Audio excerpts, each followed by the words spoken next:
एक बार फिर से देश में कोरोना वायरस जो है अपना पैर पसार रहा है। एक बार फिर से वो सारे प्रिकॉशंस लेने की हमें जरूरत है। लेकिन सवाल यहाँ ये खड़ा होता है कि आखिर क्या करें और क्या नहीं, क्या सही है और क्या गलत है। इन सारे सवालों का जवाब आज आपको एक्सप्लेन बाय एबीपी लाइव में हमारे खास मेहमान डॉक्टर शरद जोशी देंगे, जो कि एक पल्मोनोलॉजिस्ट भी हैं। सर, बहुत बहुत स्वागत है आपका एबीपी लाइव पर। एक बार फिर से हम देख सकते हैं किस तरीके से कोविड जो है वापस से फैल रहा है। हम थोड़ा लूज हो गए थे, हम थोड़े से बेफिक्र हो गए थे। हम सोच रहे थे कि अब दोबारा लौट करके कोविड नहीं आएगा, लेकिन हम सभी को रॉन्ग प्रूव करते हुए कोविड ने एक बार फिर से देश में वापसी कर ली है। क्या लगता है आपको, किस एक्सटेंड तक ये जो पेंडेमिक है इस बार जाने वाला है, क्या वजह होगी? देखिए, वायरल डिजीज़ है कोरोना। और ये जो कोविड-19 है, इसमें डिफरेंट म्यूटेशंस होते रहते हैं। जी। और म्यूटेशंस मतलब उसके जेनेटिक स्ट्रक्चर में चेंजेस आते हैं। इसी वजह से वायरस के अपने कैरेक्टर्स चेंज हो जाते हैं। तो हमने वेव 1 वेव 2 जो 21-22 में देखा है, उसके बाद वैक्सीनेशन से एक हर्ड इम्यूनिटी या एक पॉपुलेशन में डिफेंस डेवलप हुआ, जिसकी वजह से ये वायरस और उसके इन्फेक्शन और स्प्रेड कम हो गया। जी। अब रिसेंटली जो लास्ट में वेव 3 थी, ओमिक्रॉन से वेव जो आई थी, जी। उस ओमिक्रॉन वायरस के न्यू वेरिएंट्स आ गए हैं और उसकी वजह से ये स्प्रेड बढ़ गया है। क्योंकि उस म्यूटेशन की वजह से और हमारी लैक्सिटी की वजह से अपनी इम्यूनिटी का भी फेड ऑफ हो जाती है, जो डिफेंस है वो फेड ऑफ हो जाता है। और यही वजह है कि नई तरह से नए म्यूटेशंस ने या नए स्ट्रेन्स ने एक बार फिर से दस्तक दी है। बहुत बार ऐसा होता है कि डर का माहौल भी बन जाता है, क्योंकि हमने कोरोना काल का वो दौर देखा है जहां पर आमूमन लोग कोविड से प्रभावित थे। बहुत लोगों की मार्मिक स्थिति, मार्मिक तस्वीरें सोशल मीडिया पर, बहुत लोगों ने अपने अपनों को खोया है। ये सारी चीज़ों ने हमारे मन में एक डर पैदा कर दिया है। तो मैं ये जानना चाहती हूँ कि ये जो नया वेरिएंट इस बार आया है वो कितना खतरनाक है और पिछले वाले से कितना ज़्यादा एडवांस है, कितनी ज़्यादा हमें और एहतियात बरतने की ज़रूरत है? देखिए, अच्छी बात यह है कि अभी तक जो नई स्ट्रेन है उस पर WHO ने कोई भी अलार्म अभी नहीं स्टार्ट किया। ये स्थिति सिर्फ वॉच वाली है, जिसमें हमें अटेंटिव रहना है। लास्ट कुछ समय से थाईलैंड में, सिंगापुर में और इंडिया में केसेस बढ़ रहे हैं। और जिन स्ट्रेन्स की वजह से बढ़ रहे हैं, जैसे NB1.8 या LF7 या JN1, ये तीनों स्ट्रेन्स ओमिक्रॉन के ही सब वेरिएंट हैं और ये माइल्ड है। सो 95-99-8% पेशेंट्स में ये माइल्ड डिजीज़ की तरह हैं। जैसे बहुत सारे फ्लू वायरसेस आते हैं, फ्लू के पेंडेमिक्स और सीजन्स आती हैं, उसी तरह से कोविड म्यूटेशंस के साथ में सीज़न के हिसाब से आ रहा है। बट अभी पैनिक वाली सिचुएशन नहीं है। इस समय मॉर्टेलिटी भी बहुत हाई नहीं है। सिर्फ ओमिक्रॉन से अलग ये है कि वायरस की स्ट्रेन अलग है, सब म्यूटेशंस हैं और उसकी वजह से कंटेजियसनेस या इन्फेक्टिविटी बढ़ गई है, तो ये तेज़ी से स्प्रेड हो रहा है।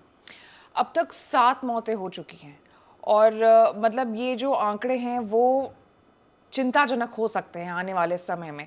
यहाँ पर एक बहुत बड़ा सवाल ये उठता है कि आखिर ये जो नया वेरिएंट है वो किस स्पीड से फैल रहा है। हमने देखा था जब कोरोना काल अपने चरम पर था तो बातें ये हो रही थी कि कोविड हवा में भी फैलता है। तो क्या ये जो नया वेरिएंट है ये भी हवा में फैल सकता है या फिर ये सीधे टच से ही होने वाला है?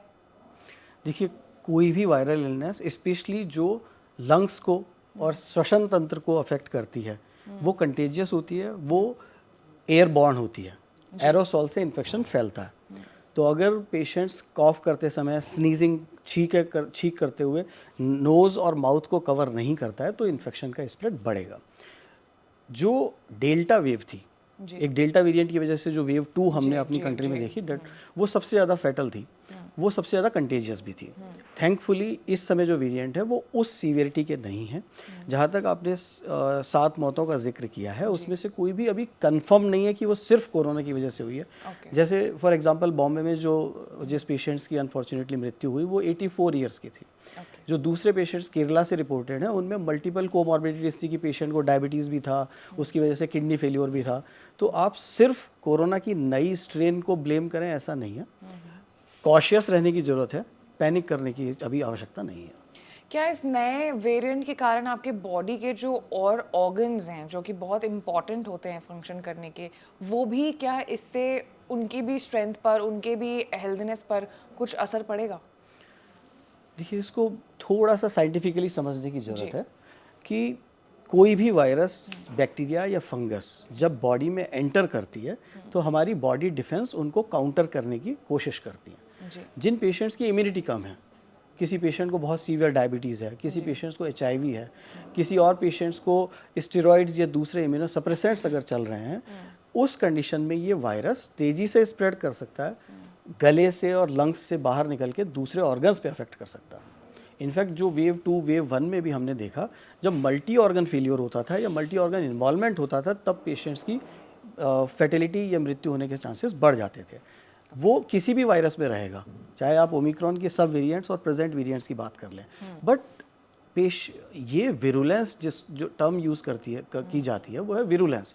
प्रेजेंटली ये वायरस उतना विरुलेंट नहीं है और माइल्ड इन्फेक्शन के साथ ही रिकवर कर जा रहा है। तो जैसा कि आपने डेल्टा वेरिएंट के बारे में भी हमें बताया, और किन्हीं आर्टिकल्स में मैं पढ़ रही थी कि डेल्टा वेरिएंट क्योंकि इतना खतरनाक था, तो जिन लोगों को भी डेल्टा वेरिएंट का शिकार जो लोग भी हुए थे, अगर वो फिर से कोविड में की चपेट में आते हैं तो उन्हें साइलेंट हार्ट अटैक आने के चांसेस भी हैं। Is it true? And what is silent heart attack?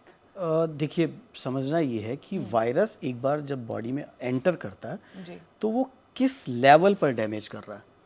तो पैथोलॉजिकली, साइंटिफिकली, मेडिकली अगर हम कहें तो माइक्रो एंजियोपैथिक इन्फ्लेमेटरी डिसऑर्डर था जो वायरस की वजह से हो रहा था। ओके। तो सिर्फ वायरस ही डैमेज नहीं कर रहा है, जो वायरस बॉडी में एंटर कर रहा है वो आपकी इम्यून सेंस को, डिफेंस सेल्स को इस तरह से ओवर स्टिमुलेट कर रहा है कि आपकी बॉडी के कुछ केमिकल्स जो डिफेंस के लिए बने हैं वो ओवर स्टिमुलेट हो रहे हैं, और उसकी वजह से इन्फ्लेमेशन और डैमेज बहुत ज़्यादा हो रहा था, जिसको साइंटिफिकली कहा गया साइटोकाइन रिलीज सिंड्रोम। ओके। तो जिन पेशेंट्स में इम्यून रेस्पॉन्स से हाइपर रिएक्शन हो रही थी, उन पेशेंट्स में मल्टी ऑर्गन फेलियर और क्लॉट बनने की समस्या आ रही थी, ओके। क्योंकि ये थ्रोम्बोफिलिक इन्फ्लेमेशन था जिसमें ब्लड गाढ़ा होने लगता है और उसके थक्के बन जाते हैं। प्रेजेंटली इस सब वेरिएंट में ऐसा नहीं देखा गया। हमारी ब्लड वेसल्स में जिन धमनियों में ब्लड बहता है, अगर उनके अंदर ही क्लॉट बन जाएगा तो ब्लड बहना बंद हो सकता है। वही एक कारण होता है कि पेशेंट को कभी स्ट्रोक हो सकता है या हार्ट अटैक हो सकता है। एज ऑफ नाउ ऐसा नहीं देखा गया है कि ये जो सब वेरिएंट है ये थ्रोम्बोफिलिया कर रहा है या क्लॉट को स्टिमुलेट कर रहा है। बट जो डेल्टा वेव थी उसमें ये क्लॉट फॉर्मेशन की एक्टिविटी बहुत ज़्यादा हो रही थी, इस वजह से नेचर ऑफ डेथ और nature of clot and heart attack की इंसिडेंस बढ़ गई थी। बट सम हाउ कुछ ना कुछ उस वायरस के जेनेटिक स्ट्रक्चर में था कि वो इन्फ्लेमेशन के दौरान क्लॉट्स बना रहा था, खून का थक्का एक्स्ट्रा बना रहा था, जिसकी वजह से अटैक्स आ रहे थे। ओके। बट अभी इस तरह के साइलेंट अटैक्स की कोई एक्टिविटी नए वेरिएंट्स में नहीं देखी गई है। ठीक है। अब क्योंकि ये सारी तो हमने वेरिएंट के बारे में आपने जितनी भी जानकारी दी थी वो है, लेकिन आजकल के लोगों की जो लाइफस्टाइल है वो विदाउट कोरोना या फिर विद कोरोना वो ऐसे ही बहुत ज़्यादा चिंताजनक है। तो मुझे कुछ डूज एंड डोंट्स बताइए फॉर अ नॉर्मल बीइंग जो नहीं करने चाहिए इस वक्त खास तौर पर, और ये जो नया वेरिएंट है किन लोगों पर सबसे ज़्यादा प्रभाव डालेगा, वो कौन से लोग हैं वो भी मुझे बताइए, उनके क्या हैबिट्स हैं। देखिए, अगर हम फॉरेन डाटा को देखें, जैसे थाईलैंड में 1 वीक में मोर देन 4000 5000 केसेस रिपोर्ट हुए हैं। जो 10th मई को उनके पास 11,000 केसेस थे और विद इन 1 वीक जो केसेस उनके 17-18,000 से ऊपर चले गए। तो ये स्प्रेड तेज़ी से हो रहा है। तो स्प्रेड को रोकने के लिए किसी भी रेस्पिरेटरी इन्फेक्शन को और वायरल इन्फेक्शंस को, रेस्पिरेटरी इन्फेक्शन को रोकने का सबसे बड़ा जो कारगर नियम है वो है कि आप मास्क पहनें। जी। फेस और नोज़, माउथ और नोज़ को कवर करके रखें। अगर माइल्ड सिम्टम्स हैं, कॉफ है, स्नीजिंग है, नेज़ल इरिटेशंस हैं, तो डेफिनेटली आप अपने आप को या तो घर में आइसोलेट कर लें और या फिर मास्क पहनें। अब जो टिपिकल लाइफस्टाइल की आपने बात की, बहुत सारे लोग जो पब्लिक ट्रांसपोर्ट यूज़ कर रहे हैं, क्योंकि फॉर्चुनेटली अनफॉर्चुनेटली इंडिया में पॉपुलेशन इज़ ह्यूज, करेक्ट। और उसमें भी वो सेगमेंट बहुत ज़्यादा है जो public transport, metro, local buses, local trains बहुत ज़्यादा यूज़ करते हैं। और आप देखते हैं नोएडा में भी बहुत सारे ऑटोज़ में ओवर क्राउडिंग होती है, वहाँ स्प्रेड बहुत ईजी हो जाता है। तो बेहतर है कि आप क्राउडेड प्लेसेस में अगर ट्रैवल कर रहे हैं, जा रहे हैं, पब्लिक ट्रांसपोर्ट अगर यूज़ कर रहे हैं, तो नोज़ और माउथ को कवर करना है, मास्क को यूज़ करना है। जब बात मास्क पर आ जाती है, तो अगर कॉटन मास्क या सर्जिकल मास्क आप यूज़ कर रहे हैं तो आपको डबल मास्क यूज़ जी हाँ, ये मेरा सवाल भी था कि आखिर कौन सा, क्योंकि पिछले बार कोरोना काल में N95 का बहुत ज़्यादा चलन हो गया था और सो फिर किसी भी शॉर्टेज हो वायरल गई थी इन्फेक्शन उसकी। में, किसी भी वायरल और बैक्टीरियल इन्फेक्शन में बेस्ट मास्क जो है वो है N95 या N99 mask. But resource poor country में it's not easy to attain, इसको आसानी से आप खरीद नहीं सकते हैं और इसकी कॉस्ट बहुत ज़्यादा है और रिकरिंग कॉस्ट है। Correct. आपने एक बार N95 ले लिया तो ऐसा नहीं कि आप उसे 20 दिन 25 दिन पहन सकते हैं। क्या लाइफ होती होगी एक मास्क की? सो N95 जब भी आपके ब्रेथ की वजह से मॉइस्ट हो जाएगा तो उसकी इफेक्टिवनेस कम हो जाएगी। सो प्रैक्टिकली 4 से 6 घंटे वो काम बहुत अच्छे से करेगा। N95 का मतलब है कि इट इज़ 95% प्रोटेक्टिंग। ओके। तो जैसे ही वो मॉइस्ट होने लगेगा उसकी प्रोटेक्शन नीचे जाती जाएगी। और यदि अगर हम सर्जिकल मास्क यूज़ कर रहे हैं तो वो हमें कितने फ्रीक्वेंटली चेंज करना होगा कोविड टाइम में? सो डेल्टा वेव में जो प्रोटोकॉल्स हमने देखी थी और ICMR की तरफ से रही कि अगर आप कॉटन मास्क, कपड़े के मास्क यूज़ कर रहे हैं या सर्जिकल मास्क यूज़ कर रहे हैं तो डबल करके यूज़ करिए और 24 आवर्स में उसे चेंज करना चाहिए। और अगर कपड़े के मास्क है तो आप उसको वॉश करके दोबारा यूज़ कर सकते हैं। ओके। अब आते हैं एक मेन मुद्दे पर जिस पे मतलब बहुत सारे लोगों के मतलब सवाल इस मामले पर आते हैं। डॉक्टर, आपको भी, आपने भी सुना होगा पेशेंट्स को पूछते हुए, वो आजकल के लोग बहुत ज़्यादा शराब का सेवन करते हैं, सिगरेट का सेवन करते हैं और उससे भी उनकी जो इम्यूनिटी है वो कहीं ना कहीं वीक हो जाती है। और पिछले बार जब कोरोना वेव आया था तो मैंने खुद भी देखा था कि बहुत सारे ऐसे लोग जो कि बहुत फ्रीक्वेंटली ड्रिंक या स्मोक करते हैं, उनकी हालत और भी ज़्यादा ख़राब हो गई थी। तो क्या ये वाकई सच है कि जो लोग स्मोकिंग और ड्रिंकिंग करते हैं, कोरोना उनको ज़्यादा नुकसान पहुंचाएगा? ये पूरी तरह से सच है और ये क्यों सच है उसको भी समझना चाहिए। हाँ। तो जब वेव 2 थी, वेव 1 आई थी और सब लोग पैनिक में थे, डरे हुए थे, तो जो रिकमेंडेशन थी कि आप मास्क पहनिए, बार बार अपने नोज़ और माउथ को टच मत करिए। जी। अब आप सोचिए कि जो स्मोकर है वो तो कंटिन्यूसली अपने लिप्स को टच कर रहा है, तो वो इन्फेक्शन को एक्चुअली स्प्रेड कर रहा है। वो खुद एक्टिव कैरियर की तरह इन्फेक्शन को अपने माउथ तक ले जा रहा है, अपने नोज़ तक ले जा रहा है। ओके। सो स्मोकर इनएडवर्टेंटली, बिना जाने, वो गलती से सारे इन्फेक्शन को मुंह तक ले जा रहा है। यही तो प्रिवेंट करना था। सेकेंडली, जो स्मोक करते हैं पेशेंट्स या जो भी इंसान स्मोक करते हैं, अनफॉर्चुनेटली उन्हें नहीं मालूम है उनकी एडिक्शन सिर्फ निकोटीन के लिए है, but unknowingly they are inhaling 7000 plus chemicals, जिसमें से 70 केमिकल्स नॉन कार्सिनोजेंस हैं। वो 70 केमिकल्स कैंसर करते हैं, it is a proven fact. So ये फ्यूम, स्मोक जब अंदर जाता है तो अपर एयरवे के डिफेंस को कम कर देता है। तो फॉर्चुनेटली बाय द नेचर हमारा जो श्वसन तंत्र है, हमारा जो एयरवे है, उसको 10 प्लस डिफेंस प्रोवाइडेड है by the nature. Okay. But जब आप स्मोक करते हैं तो ये डिफेंस इवेड हो जाता है, ये डिफेंस ब्रेक कर जाता है। इसलिए बैक्टीरिया और वायरसेस आसानी से आपके श्वसन तंत्र में, सांस में और फेफड़े में चले जाते हैं। सेकेंडली, हमारी जो इम्यूनोग्लोबुलिन्स हैं या इम्यून बॉडीज़ हैं वो लिवर में मैन्युफैक्चर होती है। जो क्रॉनिक अल्कोहलिक्स हैं उनका अपर एयरवे डिफेंस भी डैमेज हो जाता है और जो इम्यूनोलॉजिकल डिफेंस है, जो इम्यूनोग्लोबुलिन बेस्ड डिफेंस है, वो भी लीवर की वजह से डैमेज हो जाता है। So you are left without a defence. अभी रिसेंटली आपने देखा कि इंडो पाक कॉन्फ्लिक्ट में डिफेंस फोर्सेस का कितना इंपॉर्टेंट रोल था। तो अगर if you are left without a defence, then you can attain any of the infection and that infection can turn into a very serious infection. और जो लोग ड्रिंक करते हैं उनके लिए भी क्या ये इक्वली ही नुकसान पहुंचाएगा? ये और ज़्यादा नुकसान पहुंचाएगा। Okay, I want you to explain. So जो मैंने बताया कि अल्कोहल के इंटेक से माउथ और अपर एयरवे, इसका डिफेंस कम हो जाता है। Okay, same thing. Secondly, alcohol की वजह से लिवर के फंक्शंस डैमेज होते हैं और जो हमारी एंटीबॉडीज़ बनती हैं किसी भी वायरस या बैक्टीरिया के लिए, जो एंटीबॉडीज़ बनती हैं वो लिवर में ही जनरेट होती हैं। ओके। तो यही वजह है कि हमारी डिफेंस कम हो जाती है। ओके।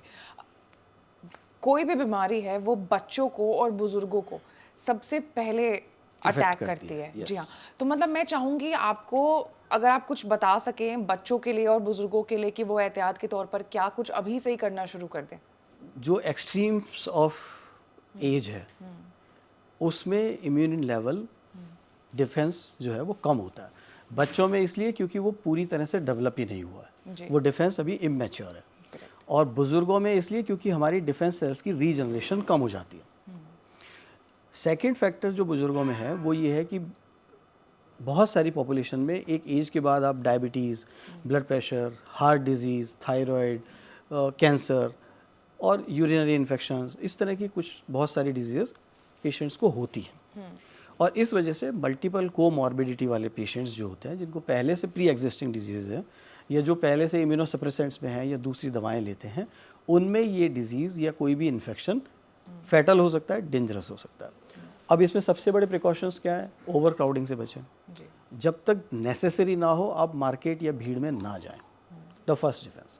जो अस्थमेटिक पेशेंट्स हैं जिनको पहले से लंग्स की डिजीज़ है, वो अपनी कंटिन्यूस मेडिसिन को इंटरप्ट ना करें, ओके। वो सबसे इंपॉर्टेंट है। अदरवाइज कोई अस्थमेटिक पेशेंट है और अपने इनहेलर या अपना नेबुलाइजेशन बंद करके बैठा है तो उसकी सिम्टम, उसके रेस्पिरेटरी सिम्टम्स, उसके ब्रीदिंग प्रॉब्लम्स तो वैसे ही बढ़ने वाले हैं और कोई भी इन्फेक्शन और डेंजरस हो सकता है। ओके। तो जो प्री एग्जिस्टिंग कंडीशन है उसके लिए अपना ऑप्टिमम ट्रीटमेंट रखें, उसके ट्रीटमेंट को इंटरप्ट ना करें, ओवर क्राउडिंग से बचें। किसी भी भीड़ वाली जगह में अगर जाना ही पड़े तो मास्क पहन कर जाएं। और एक बेसिक चीज़ कि इंडियन पॉपुलेशन में विटामिन डी की बहुत डेफिशिएंसी है, तो अगर आपके विटामिन डी चेक नहीं हुआ है तो आप उसको चेक करें, अगर वो कम है तो उसको सप्लीमेंट करें, because vitamin D is also responsible for the defence. आपकी बॉडी की इम्यूनिटी को भी मेंटेन करता है। एक सेकंड लास्ट क्वेश्चन कहूँगी मैं इसको, क्योंकि वैक्सीनेशन बहुत लोगों ने करवा लिया है और ऐसा लोगों के ख्याल, मतलब उनके मन में ये है कि क्योंकि हमने वैक्सीनेशन करवा लिया है तो अब हमें कोरोना का कोई भी वायरस छू नहीं सकता है। अब हमने ऐसा जैसा अमृत पी लिया है, वो वाली फीलिंग के साथ वो बाहर निकलते हैं। और मतलब मेरे नज़र में तो ये जो ओवर कॉन्फिडेंस है वो बहुत बुरी बात होती है, लेकिन ये मिथ बर्स्ट करना भी बहुत ज़्यादा ज़रूरी है। तो क्या ये जो नया वेरिएंट है या फिर जो लोग भी वैक्सीनेटेड हैं, क्या उन्हें दोबारा कोरोना नहीं हो सकता है? क्या उन्हें ये नए वेरिएंट से असर नहीं पड़ेगा? कोई भी इन्फेक्शन जब किसी को होता है, मान लीजिए एक एक्स पेशेंट को वेव 1 में कोरोना इन्फेक्शन हुआ, वी हैव सेवरल एग्जांपल्स कि उनको वेव 2 में भी कोरोना हुआ और वेव 3 में भी फिर से इन्फेक्शन हो गया। ओके। बिकॉज जो हमारी डिफेंस सेल्स हैं वो किसी भी फॉरेन पार्टिकल को, वायरस को, बैक्टीरिया को उसके जेनेटिक स्ट्रक्चर से पहचानती है। तो अगर जेनेटिक स्ट्रक्चर में म्यूटेशन हो गया है तो हमारी डिफेंस सेल्स उसको रिकॉग्नाइज नहीं करेंगी या उसके अगेंस्ट इफेक्टिवली काम नहीं कर पाएंगे। सो इम्यूनिटी में या बॉडी डिफेंस में वैक्सीन वेनिंग होती है। तो जिन लोगों ने भी 2 वैक्सीन्स ली हैं और उसके बाद बूस्टर भी लिया है, क्योंकि अब वायरस ने अपनी फॉर्म चेंज कर ली है, तो आपकी इम्यूनिटी फेड ऑफ हो गई है और वायरस ने अपनी शक्ल चेंज कर लिया, तो ऑब्वियसली वो आपके डिफेंस को अभी चकमा दे सकता है। ओके। तो प्रिकॉशंस को डेफिनेटली मद्देनज़र रखना है। आप ये नहीं समझ सकते कि अगर 2 वैक्सीन्स या बूस्टर्स लगे हुए हैं तो you are immune to everything. It never happens. आपकी body immunity defence fed off होता है, इसीलिए बूस्टर्स की ज़रूरत पड़ती है। बट थैंकफुली अभी जो सिचुएशंस है उसमें जनरल पॉपुलेशन के लिए बूस्टर्स की रिकमेंडेशन गवर्नमेंट अथॉरिटीज़ की तरफ से या आईसीएमआर की तरफ से नहीं है। जो बूस्टर्स की रिकमेंडेशन है वो सिर्फ high risk and health care providers के लिए है। ओके। वो भी उन्होंने जिन्होंने बूस्टर्स पहले नहीं लिया था। ठीक। बट अगर ये सिचुएशन बढ़ती है या इन्फेक्शंस बढ़ते हैं तो हो सकता है साइंटिफिक बॉडीज़ आगे आपको रिकमेंड करें कि आप न्यू वैक्सीन्स या बूस्टर्स लगवाएं। ओके। अगर किसी भी व्यक्ति ने उस वक्त नहीं लिए थे वैक्सीनेशन, तो अगर वो इस वक्त वैक्सीनेट अपने आप को करते हैं तो क्या वो फिर अभी उनकी इम्यूनिटी अच्छी रहेगी इस नए वेरिएंट से? ये अभी भी रिसर्च का टॉपिक है, बिकॉज उस समय जो आपने वैक्सीन डेवलप की थी वो इस पर्टिकुलर वेरिएंट के अगेंस्ट कितनी अच्छी इम्यूनिटी डेवलप करेगी। किसी भी वैक्सीन की इम्यूनोजेनिसिटी या उसकी effectiveness is a research thing. तो अभी हमें ये नहीं पता कि इस वेरिएंट पे वो कितना काम करेगी, बट डेफिनेटली अगर पहले किसी ने वैक्सीन्स नहीं ली हैं तो उन्हें वैक्सीन्स लेनी चाहिए।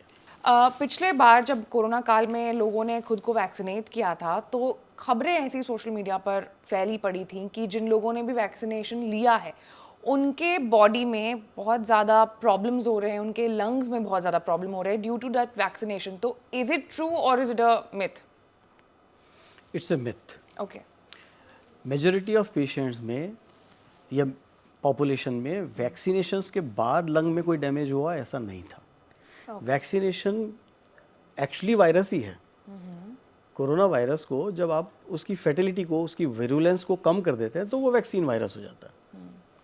और वैक्सीन वायरस डिजीज़ कॉज करने के लिए नहीं है.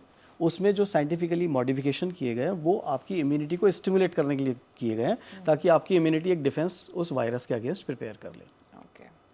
तो उसकी विरुलेंस जब ख़त्म कर ली जाती है तभी तो वो वैक्सीन वायरस बनता है. ठीक है. सिर्फ एक डिफरेंस था. कोई भी वैक्सीन, जब हम बात करते हैं कि पोलियो हमने इरेडिकेट कर दिया पोलियो वैक्सीन से, राइट, अपनी कंट्री का एक अचीवमेंट है कि हमने पोलियो इरेडिकेट कर दिया. और वो पोलियो वायरस से होता था और हमने ओरल पोलियो वैक्सीन का मास इम्यूनाइजेशन से पोलियो को इरेडिकेट कर दिया. सो जब आप वैक्सीनेशन करते हैं तो बॉडी डिफेंस डेवलप होता है और वो वायरस को बहुत सीवियर फॉर्म में नहीं आने देता, दूसरों में स्प्रेड नहीं होने देता और किसी को बीमार नहीं करने देता. तो वैक्सीन वायरस जो है वो डिजीज़ नहीं करता, वो डिफेंस डेवलप करता. जो पोलियो वैक्सीन में या किसी भी और वायरल वैक्सीन जो हम यूज़ करते हैं, जैसे फ्लू वैक्सीन भी हम यूज़ करते हैं, उससे कोविड वैक्सीन में एक फ़र्क था कि किसी भी वैक्सीन को डेवलप करने के बाद उसके सेफ्टी ट्रायल्स लॉन्ग टर्म तक चलते हैं. बट अनफॉर्चुनेटली वेव 1 और वेव 2 में we had a race against time. Correct. तो हम वो 7-8 साल का सेफ्टी डाटा नहीं कलेक्ट कर सकते थे. Everybody on earth was in a hurry to develop that vaccine. तो उसकी सेफ्टी को आप क्वेश्चन कर सकते हैं. But fortunately it was effective in all 99% of patients. किसी भी पेशेंट में वैक्सीन्स की वजह से लंग्स में या अदर ऑर्गन्स में डैमेज हो ऐसा नहीं देखा गया. एक्सेप्शंस हो सकते हैं. 0.001% पेशेंट में वैक्सीन के बाद कोई डैमेज हुआ हो. It is not a cautious thing. It's not कि उसके लिए सबकी वैक्सीन रोक दी जाएं. नहीं. चलिए, अब इंटरव्यू के एंड में मैं आपसे पूछना चाहूँगी कि कोई और दूसरी सलाह है, कुछ और आप डॉक्टर पीओवी से हमारे व्यूअर्स को अगर बताना चाहते हो इस नए वेरिएंट के बारे में? तो देखिए, अच्छी बात यह है कि नेचर का एक नियम है. अगर किसी भी वायरस की विरुलेंस बहुत ज़्यादा होती है या फैटिलिटी बहुत ज़्यादा होती है तो उसकी इन्फेक्टिविटी बहुत कम हो जाती है. और इन्फेक्टिविटी ज़्यादा होती है तो उसकी मॉर्टेलिटी कम होती है. एज ऑफ नाउ जो वायरल स्ट्रेन इस समय ओमिक्रॉन के सब वेरिएंट्स आए हैं उनकी इन्फेक्टिविटी तो है बट मॉर्टेलिटी नहीं है, सीवियरिटी कम है. बट इसका मतलब ये नहीं है कि हम बेपरवाह हो जाए या लापरवाह हो जाए. कॉशंस से आगे बढ़ना है क्योंकि हमने कोरोना के, कोविड के विभत्स रूप को देखा है जी. और उसी वजह से सब पैनिक में भी रहते हैं. पैनिक नहीं करना है बट कॉशंस को फॉलो करना है. मास्क पहनना शुरू करिए, ओवर क्राउडिंग को अवॉइड करिए, नाक और मुंह को कवर करके रखना अच्छा है. अगर वैक्सीन्स नहीं ली हैं तो लेनी चाहिए.